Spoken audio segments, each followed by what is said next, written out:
What's up, my loves? It's your girl Diamond, and I'm back with my own new review of Married to Medicine. Yes, I know I did not review last week's episode, but last episode really wasn't much to me. Cliff Notes version: Simone and Heavenly are not friends anymore. They are cordial. Simone can be around Heavenly, but she cannot trust her. King is over the whole IVF situation, and Quad is going to see the real King later on in this season, which is why they're not together anymore. Heavenly is not ready to be state rep for Atlanta. Toya is now co-chairperson for this year's Met Gala, but it is set up for her to fail because they want her to be taught a lesson that this kind of event isn't something you can easily put on. Whatever. So now this new episode starts off with Angel's movie premiere. It's her first lead role. Angel gave us a breakdown that she paved her way through nursing school by working in the entertainment industry. She was a video vixen. She became a model, and she's also acted. So, hey, kudos to her. Got so many jobs, goddamn. And also an owner of her own scrub line. Cool. So now it is the time for the couples trip. Simone and Cecil are the ones that usually facilitates the couples trip, but they have not had a good moment in their marriage. So they're not in a good place to host it. So they are going to pass the baton to Toya and Eugene because she believes that they're in the most best place in their relationship. Automatic frowns, sudden music plays, that Angel and Mimi are not really happy that Toya is selected to be the host of this couples trip. But they're only going off about how Toya had an argument with her husband in front of everybody. And they feel like, girl, she can't be in the best place in her marriage. We just saw her argue with her husband. As if couples don't argue. Couples don't have marital moments where we can have a disagreement, but we can love each other the next fucking morning or the next hour. Like, goddamn. In Mimi's head, it's not giving model. It's giving chaos. So what are you giving, Mimi? We don't know. Mimi saying we should be uplifting. I have not seen that because you don't uplift, Mimi. You criticize, you judge, you analyze. The fuck you talking about? Angel, don't know why Angel's feeling some type of way. You just got here. You're still mad about Toya crossing a boundary in front of your friend you've known for over 10 years. That's not your man or not? Girl, fuck out of here with that shit. I thought you had a conversation. You're still mad about that? I guess. And Mimi, this is your second season. You really don't have a right to feel no kind of way about how Toya is now the vote to host this trip because Simone knows Toya. She's known Toya the longest. So hush, please. So at the same time, we see Toya and Eugene having the same conversation where Simone told her that her and Cecil have had a trying year. They're not in a good place in their marriage. So they asked us to host the couples trip. And I said, cool. Mimi asked Simone, do you think that Toya is a safe friend? Do you think she's safe? What does safe mean to you, Mimi? I don't like that. Simone says,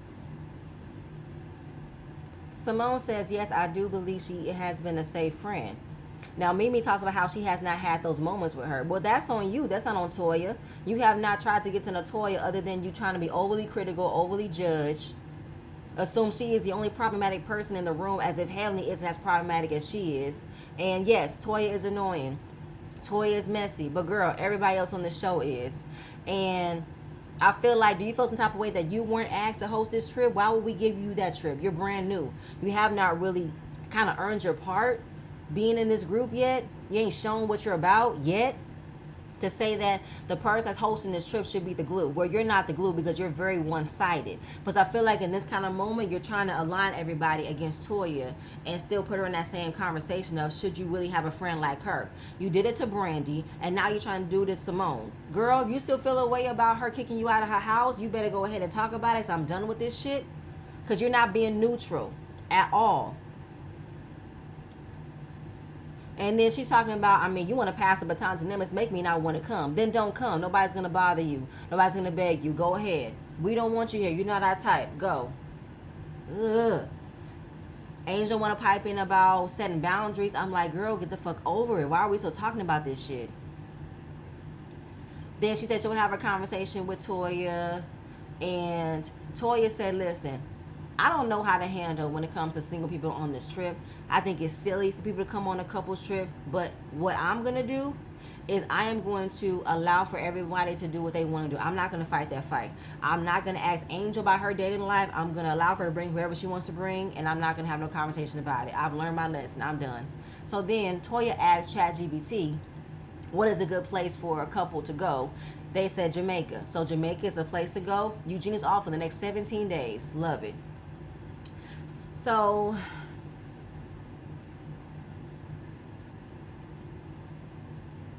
they go inside, they watch the movie. Contessa fell asleep. Listen, Contessa must have run herself ragged, okay? She's trying to get her practice up and running. Money is being pulled out left and right. Scott has to be taken care of for her recent eye surgery. She got the kids, so I'm pretty sure Contessa is tired, all right? What was so funny was when the movie was over, Contessa's all waking up and clapping. Yeah, girl, you did good, girl. I love that. You did it, girl. Contessa. Girl, you was not paying attention to that movie. You fell asleep, and I'm not mad at that, okay? It wasn't a dig at Angel that the movie wasn't interested. Sometimes when you are sitting on a comfortable chair, you get into a nice, good position, your body can just take over and say, go to sleep. It had happened so many times. It's not even funny. So now we see all the couples packing for the Jamaica trip. And Simone and Cecil are very happy that they're not hosting. They aren't worrying about getting everybody together. Cecil made a comment about he want to outdo Steve with his Louis Vuitton because that's all Steve wears is Louis Vuitton. And coincidentally, we head over to Mimi and Steve's house and he has Louis sneakers, Louis tops, Louis hats. He is all about Louis Vuitton, okay? And then Mimi is saying, I'm a team player. I'm going to go no matter who's hosting this trip. Girl, you was going to go anyway. You wanted to go because you want to get a check and you want to see what was going on. Okay, good night. So now we see Brandy and Shamar. Hey, Shamar. They're packing. Turns out Shamar can only be there for the day. Okay, he cannot stay for the entire trip because they did not find consistent care for their children. Okay, they don't have a village. So Shamar took it on the chin to say, hey, I'll be here for the kids. You can go ahead and be there for the entirety of the trip. But she's not going to stay the whole time anyway. She's not going to stay for the whole time anyway because her kids start school that Monday. And she said, I will never miss my kids' first day of school. No matter what grade they're in, I will always be there, and I am with Brandy. I don't care how old my kids get. I will always be there for their first day. I'm never going to miss my kids' first day of school. That's never going to happen. So Toya and Eugene, they're packing. She wants everyone to have a good time. She wants to be risque. Let's all turn up. Let's go. Let's have a good time. That's all I want, okay? So then Eugene talks about maybe we need to have some type of timeout rule where if it's getting a bit hostile, you can take this card and you can go figure it out with your partner in your room, okay? Have makeup sex, come back when you're ready. Toya said, I'm going to let you be the one to put that out there. I'm not going to be the one having that kind of rule. That's not going to work. So they made it to the airport. They arrived in Montego Bay, Jamaica. Okay, they're heading to their Mercedes Sprinter.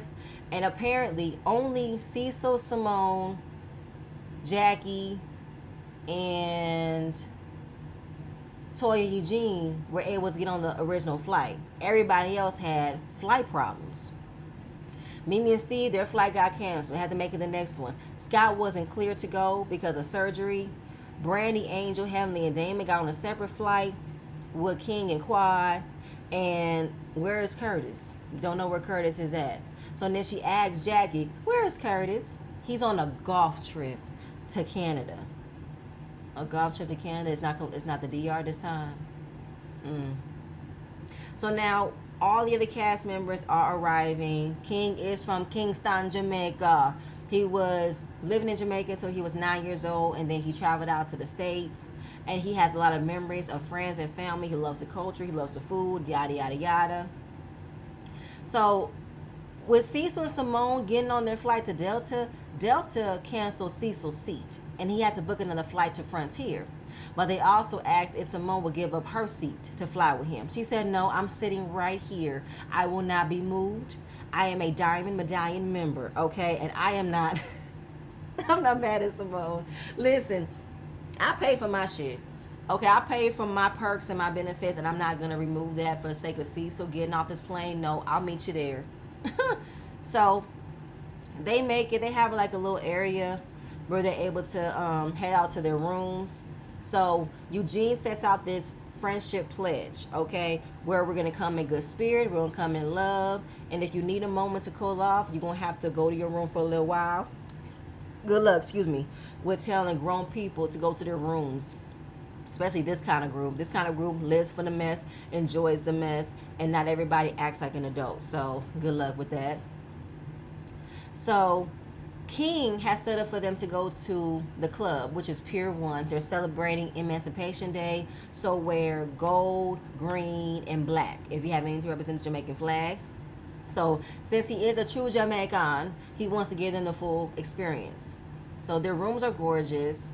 Toy gives them a little surprise in the rooms to kind of like get in the mood. Like you're a couple. I'm pretty sure y'all have moments where y'all want to get a little fun. They're like a paint set. I don't mind that. I don't mind regular paint, edible paint. I love making a mess with my husband. I love that kind of stuff. It's very creative. But of course, you got boring people like Damon and Haley. They're not going to do nothing like that. So then King and Quad are in their room, and they're just reminiscing on the fact that they have had a lot going on in their relationship, being about all IVF, and that has taken out the flame of their relationship. You know, they have not done 50 times a week like they claim they have. So she wants this trip to get back to that love, that softness, that tenderness, right? So when they were about to get when they're about to get changed, he had to call her out about the way she walked to the bathroom. Like she's about to walk and do a number two. It's like, why do you keep doing things like that? No. Like, why do you keep on just like embarrassing her in that kind of way? I don't really like that. Like, it's really unbecoming. So then Simone and Cecil, they have a little moment by the pool, and they're talking about how they used to bring the boys with them on spring break. That was chaotic, and I'm happy I'm not doing that no more. So I guess she's giving Cecil and the boys a little bit of credit of that little conversation they had with Cecil about how Cecil told them that Simone has not felt like y'all appreciate her for all the things she's done for y'all. I don't think it landed. I don't think it was a hard lesson for them to understand and realize what they have done, how they have treated their mother. I think it was just a moment for the camera. Because to say that they're scared, they're not scared. You bought them a car. You guys are still traveling on your dime. Like, miss me. So Jackie's in her room waiting for Curtis. Curtis is stuck. He will be arriving later. Heavenly came by her room just to check in on her. And then Jackie is literally begging Heavenly to help her out with the Met Gala because she says that Toya is not doing a good job. And it's like, what do you mean she's doing a good job? Now, Heavenly is only mad that Jackie gave Toya this high title being a CFO. But she's not coming at Jackie for that. She's too busy talking about Toya.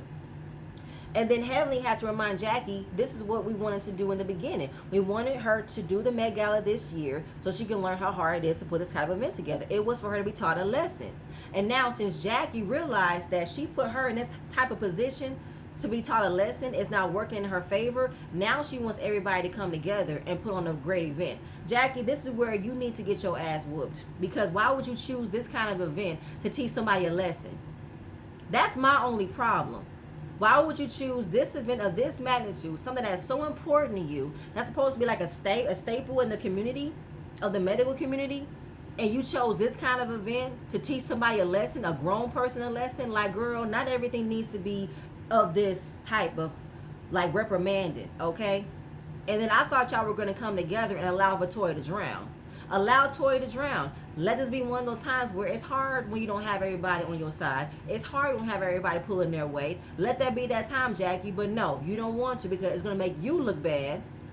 Because you don't want to look bad. You want to be this prestigious doctor that everybody knows and respects. You don't want to be a part of that conversation. Jackie did not put on a good event because it's not just Toya's name on the line. It is Jackie's name on the line too. And she wouldn't want that type of conversation ruining her name and her reputation. So now she wants everybody to come together. Fuck that shit, Jackie.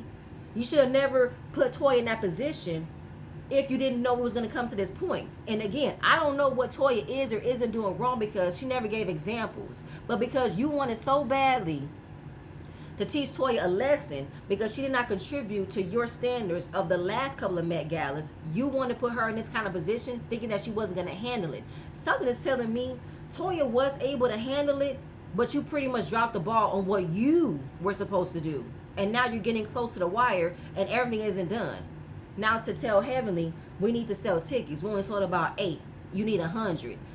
The math ain't mathing. I thought Toya said she made about $8,000 in tickets. I thought she was creating the foundation for corporations to do tax write-offs and stuff, putting money into the mix. Like, I'm confused about that. So Jackie, fuck you. Sorry. No, I'm not sorry. Why am I lying? I'm not sorry. Moving on then. So now they're about to head out to Pier 1. They're getting their outfits ready. Angel is in nurse practitioner school. So she has had 2 papers that have been delayed, and the deadline is in the next 24 hours. So she's in a conundrum. Do she put her priority over going to a party? I say get the homework done and relax the rest of this weekend. Trust me, I'm in college. I have had deadlines that I have did the midnight oil to complete. So I am not about to, no. Angel, you've gotten this far by pursuing your career. Do not ruin it over a party. Do your job, girl. So then they head to Pier 1, and look, they had a ball. 10 hours later, everybody is waking up hungover. What the hell happened? Toya was having a good old time. She forgot Eugene was even there, okay? Eugene was having a good time as well. This medical mission is different than the one they've done before. This time they're giving back to the kids. They are giving back school supplies, clothes, food. They're also creating care packages for young women, you know, when their menstrual cycle comes, giving them access to sanitary napkins and everything. And his cousin is a doctor. She will be collaborating with them as well. So Eugene, Toya, King, and Quad all created this event together, which I think is a very good cause. So on their way to the mission, Toya had the idea that Angel and Brandon could maybe shadow the couples so they can learn something about how they are watching the couples navigate. And also maybe it could be something that they can learn to use on their own merit. It could be something they can use in their own relationships, something they can probably be better at. Heavenly being the first one to say, I don't need nobody telling me how to handle my marriage. That's like a broke bitch telling me how to make money. Because me and Brandy were on the same page. You think your marriage is perfect? It's not, by far. Don't turn your nose up thinking that you cannot receive advice from a single woman. Thinking that a single woman can give you advice about how to navigate your marriage better because she's single, which means she ain't had no experience of being with toxic men. She had no experience of being in a relationship that did not go nowhere, they did not prosper, they did not thrive. Oh, okay, because in your mind you thinking that it's because the woman is the problem because she did not allow for a man to treat her a certain way in order for her to become a wife. Fuck that. Before I was even dating, I already had the wherewithal that I'm not going to allow no man to disrespect me, no man to mistreat me. I will be myself in my relationship, and I will not change who I am to be in a relationship. All right? Heavenly? So for you to have all of this madness, all of this anger towards somebody giving you advice about your marriage, and that means there is something going on in your marriage that you don't want nobody else to find out about. So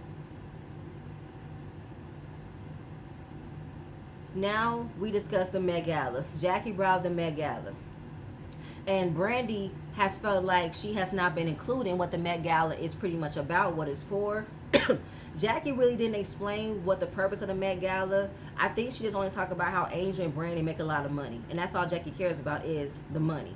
She wants people to pay to be a part of the event, not actually be a part of a good thing, a real reason, a good cause, right? So then Toya said it will be great if Angel and Brandy was to be included in the event. And Jackie talked about how there were 2 Met Galas that went well, so we figured that Toya would be a great chairperson for this event. And Hamlin said, no, that's not why. No, we did so we could teach her a lesson. That's why. We're just calling out the plan that Jackie had all along. Jackie had no real intention on giving Toya this type of prestigious honor. No, she wanted her to be taught a lesson. She wanted her to fail and fall on her face. So Heavenly wanted to call that out, and that's the issue that I have with Jackie. Stand on your reasoning, Jackie. Be honest about what it is you want to do. But you want to be this prestigious doctor that doesn't do these types of shenanigans and games, but you do. But you have Heavenly speak in your defense, speak on your behalf, take the fall for it. And I cannot stand that.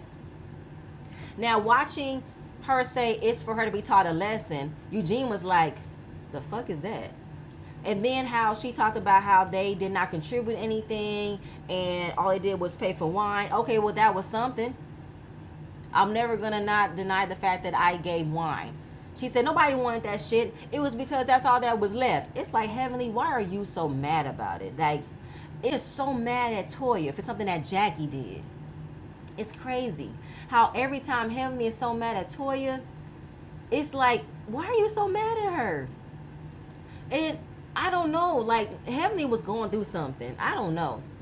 Like, it's crazy that every time Toya does something, Heavenly gets so mad, saying how she was difficult, she was annoying. But Toya wanted to shut this conversation down because they made it to the mission, right? And we don't want to have this kind of energy around the kids. Heavenly said, y'all need to apologize for how y'all didn't do your jobs. Eugene said, oh, we're never going to apologize for that. And did we not forget, Toya did apologize to y'all at Jackie's photo shoot. She recognized how hard she recognized how difficult she was being, and she recognized how hard this event is. So why do you want an apology again? You're not getting that. But again, Toya, she wants this to be a pause conversation. We can talk about this later. We don't want to be having angered energy around the kids. We need to be in better spirits, okay? So let's leave it on the bus. Let's leave it here now. Damon was trying to speak while Toya was still giving off her announcement to put everything on pause. And while Helen is watching what her man is trying to do, she yells, Toya, shut the hell up. My man is trying to speak. God damn, you talk too fucking much. Shut the fuck up, Toya. But Toya was still talking heavily. She's not going to stop talking because Damon wants to now speak. What is Damon trying to say? Nothing. So as Toya said, he was talking while I was talking. He should not have interrupted me. So he decided to disrespect me, and as him disrespecting me, he is getting zero respect from me back. And I agree with Toya. I'm not going to respect your husband because that's your husband. I'm not going to stop talking because he wants to talk. Just because you think your husband is the sun and the moon and the earth, he's not that to me. Okay? I was already addressing everybody. I was already trying to get everybody on one accord. I had the floor. So now that your husband wants to now say something, you think I'm supposed to be quiet and meek on mute because a man is talking? Fuck that. I have a voice and I will use it. And I was already using it. I'm not going to stop talking because your man decided to say something. I'm not you, Heavenly. I'm not going to put all that credit and high honor on a man speaking like we're back in the 1950s. When a man walks into the room, everybody be quiet. Fuck that shit. Wait for me with that shit, Heavenly. Heavenly was doing way too much fussing and arguing because she wants everyone to be quiet because her husband is talking. I don't give a damn. So Toya wants to end things off with a prayer, and Heavenly was like, I don't want to hear your prayer. I want to hear Damon's prayer. Shut the fuck up, Heavenly. And I'm very happy that Toya did not raise her voice to go back and forth with Heavenly in that way. Heavenly wasn't one that was in the wrong. Heavenly wasn't one that was doing way too much. And it was just ridiculous. Like, shut up, Heavenly. So she did the prayer. They got off the bus. They made it to the mission.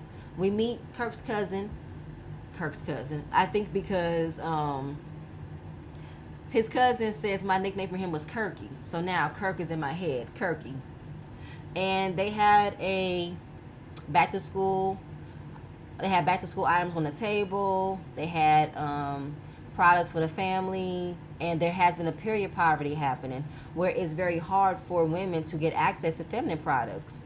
And it's crazy because even in the time that we're in now, buying feminine products can be kind of hard. And it's not like they're expensive, but when it comes to your body and what you need to have it for that time of the month, you have to be scarce. Trust and believe. And I have been very grateful for the fact that I have another place to go to instead of where I normally go to for my feminine products. Dollar Tree has very good feminine products, organic products that I have used to help me out when that time of the month comes, where I don't have to come out of pocket for so much. But it is very sad that there is an area where there aren't that many access to feminine products and people are having a hard time finding the money for it. It's very hard. It's very sad. And they're living in poverty level where they don't even have the basic access to basic essentials, which is super sad. So I think a lot of people should be thankful and grateful for where they're at, but also send prayers out to them so that way their situation can get better. So Quad and King and Angel finally make it to the event. Why was y'all late? Because of Quad. She was curling her hair. Girl, can't do it. And this was your event. You know what I'm saying? You guys pretty much created this event together and you arrived late. Anyway, Mimi and Steve finally arrived.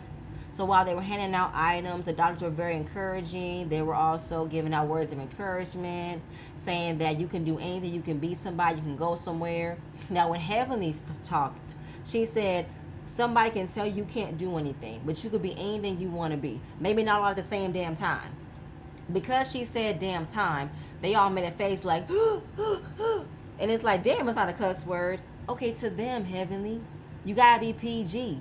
You know what I'm saying? They don't probably hear those kind of words around their parents. Their parents probably don't talk about, their parents probably don't speak that kind of language around them. So you gotta be mindful of who you talk to. They're not adults, they're children. And they are not your kids, they're other people's kids. They don't hear cuss words like that. So you gotta be mindful of who you're talking to. I swear, it could be very easy to cuss in front of kids. It could be very easy to do it. But you gotta be mindful that where you're at, not everybody's gonna be okay with. You know, you gotta be mindful of what you're around. Heavenly always talks about somebody being ignorant, and she is the most ignorant one there. So then Steve gave his 2 cents in on being a former professional player. He gave the kids some fun drills with a football, and I think that Steve loves being around the children. I think he loves that. And King, he talks about how he was just like them. He was given school supplies. He had to work hard to become an entrepreneur, be an owner of multiple businesses, so you can become anything you want to be. And it was a great turnout. Everyone did well. Everybody put their effort into it. So then, Ham decides to pull Toya to the side to continue with telling her how wrong she was about how you did not do much with the Met Gala. You were not doing anything right. But, you know, how we left things on the bus. It's all good. But you were yelling, but I'm with Toya. You were the loudest one on the bus. The way she was all in Toya's face, trying to tell her what she did wrong, what she shouldn't be doing, and how we can't get through this without this and a third. Toya said, hey, don't worry about it. We good. No, we good. We good. We good. I'm super happy that Toya didn't accept Heavenly's apology because it wasn't an apology. You were too busy telling her how wrong she was. You did not hold yourself accountable how you acted on that damn bus. And it's like, girl, you're going to be right where we left you tonight and tomorrow, okay? You're going to still be you. So no matter if Heavenly decides to be in your face and give a half-ass apology, she's not going to change. So then we see the fellas. They are talking, King, Eugene, and Damon, about how this was a good turnout. Eugene talked about how when he was growing up, he had a pediatrician that was black, and he was the only black man in the office. So he grew up without seeing representation of black doctors, right? And it made me think about me. I think my pediatrician was black, but I don't recall it being she was the only black woman in the office. So I did see black representation growing up, but maybe just not enough. And then Damon, he was talking about when you are allowed to do something, then things put you in that position. Things fall into place for you to be in that position. Then he mentions Heavenly, how Heavenly believes that she is put in this position to be in office. He isn't on board with her being in office because he wants her to be home all the time. He wants her to be around him. He don't see her being in office. But hey, he's going to make that sacrifice of being a supportive partner, supportive husband. I'm like, okay, Damon. You've been lying in front like you've been really on board with Heavenly doing this. Turns out you don't want her to run for office. Okay, that's going to haunt you in the end, Damon. I mean, listen, as a husband or as a partner, you do support your partner in any of their endeavors, whether you believe it's right or not, right? But for Damon, it's leading as if you really don't believe she will do good at it. I think because of how she already does enough with being a reality TV star, and how she says a lot of things are out of pocket, being in a political state might even be harder.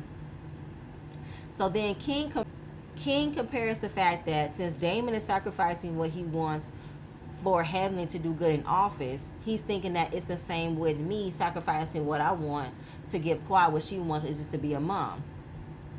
And even though we've had our ups and downs with the IVF, I'm going to take it on the chin and be there for her. So he said it is worth it. That sacrifice is worth it. But then King said, would that be reciprocated? Will she do all of this for me in return? What is it that you're expecting her to do in return, King? Because you act like you were pretty much swindled. Like you didn't know you were getting into by going into IVF with her when you actually knew you were getting into IVF with her. So what sacrifice are you talking about? Like if there's something that you want for her to just not question what it is you want her to do and just do, I don't know if I like that. You act like, again, she put a gun to your head and said, you better be part of this journey with me when you both agreed to do it. Don't know what that means for King. So then Damon even mentions, before he married Heavenly, he sat on a rock and asked God to give him a sign if he should marry Heavenly or not. He sat on a rock for 3 hours and nothing happened. What was supposed to happen, Damon? Was there supposed to be rain, thunder, huge waves as a sign whether or not you should marry heavenly? Yeah, I don't know. That was interesting. It's kind of like, are you regretting your decision of marrying heavenly? Because why would you bring that up? Interesting. So then Toya gave kudos to everybody. And for the last 12 years, we've always shown up and shown out. And everybody did a great job. So dinner is tonight. Wear something nice. And then we see flashbacks about what's going to happen in this next episode. It's going to be a whole lot of mess, a whole lot of confrontations, and an opinion from somebody who don't have room to talk. And I'm talking about Curtis ass. Excuse me. He's going to quote from the Bible that what King and Quad are doing are not of the Bible because they're not married. Well, Curtis, what you did was not of the Bible. You committed adultery. You cheated. So you are in no position to judge anybody about how they're navigating their relationship. However, they have decided to move forward, what steps they're trying to take. It doesn't matter. That's their relationship, not yours. You don't have the right to judge, criticize, or anything of that nature. So, with that being said, that is it. That is all I have. Please stay tuned for my next video, and I'm going to see you guys later. Bye.